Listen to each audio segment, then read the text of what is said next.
গত এক মাসে শিল্প কারখানায় ক্ষতি ৫,০০০ কোটি টাকা।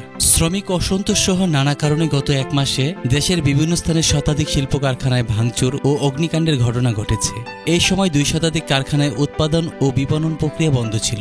ফলে শিল্পের প্রায় ৫,০০০ কোটি টাকার ক্ষতি হয়েছে বলে জানিয়েছেন metropolitan chamber of commerce and industries MCCI। রোববার রাজধানীর গুলশান পুলিশ প্লাজায় MCCI-র কার্যালয়ে পারচেজিং ম্যানেজার্স ইন্ডেক্স PMI সূচক প্রকাশ অনুষ্ঠানে এসব জানান সংগঠনটির মহাসচিব ফারুক আহমেদ। এ সময় উপস্থিত ছিলেন MCCI-এর পরিচালক তারেক মোহাম্মদ আলী ও পলিসি এক্সচেঞ্জের জ্যেষ্ঠ ব্যবস্থাপক হাসনাত আলম।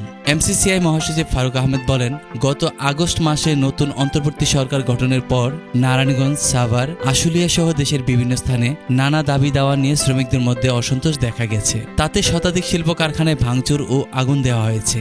এসব কারণে প্রায় ৫,০০০ কোটি টাকা ক্ষতি হয়েছে। তবে প্রকৃত ক্ষতির পরিমাণ আরও বেশি হতে পারে। আর্থিক ক্ষতির এ পরিমাণ কোনো জরিপের মাধ্যমে নির্ধারিত নয়। বিভিন্ন কারখানার মালিকদের সঙ্গে কথা বলে এই ক্ষতির আনুমানিক পরিমাণ নির্ধারণ করা হয়েছে। তিনি বলেন, কারখানার নিরাপত্তা নিশ্চিত করতে স্বরাষ্ট্র উপদেষ্টা সহ বিভিন্ন জায়গায় সহায়তা চাওয়া হয়েছে। আশা করি সরকার দ্রুত শ্রমিক আন্দোলনের বিষয়ে পদক্ষেপ নিয়ে পরিস্থিতি স্বাভাবিক অবস্থায় ফিরে আনবেন।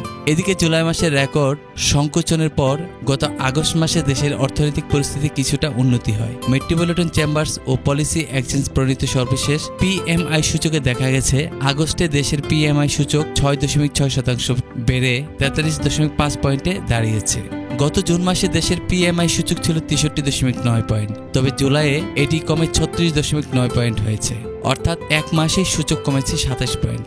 MCCI বলেছে, জুলাই আগস্ট মাসে টানা আন্দোলন ও সহিংস পরিস্থিতির কারণে সরবরাহ পরিস্থিতি ব্যাপক বিঘ্ন ঘটে। এতে কৃষি উৎপাদন, নির্মাণ ও সেবা এই ৪ খাতেই পরিস্থিতির অবনমন হয়। আগস্টের শেষের দিকে এসে শ্রমিক বিক্ষোভ শুরু হয় এবং দেশে বেশ কয়েকটি জেলায় বন্যা হয়েছে। এ কারণে প্রত্যাশিতভাবে সূচক বাড়েনি।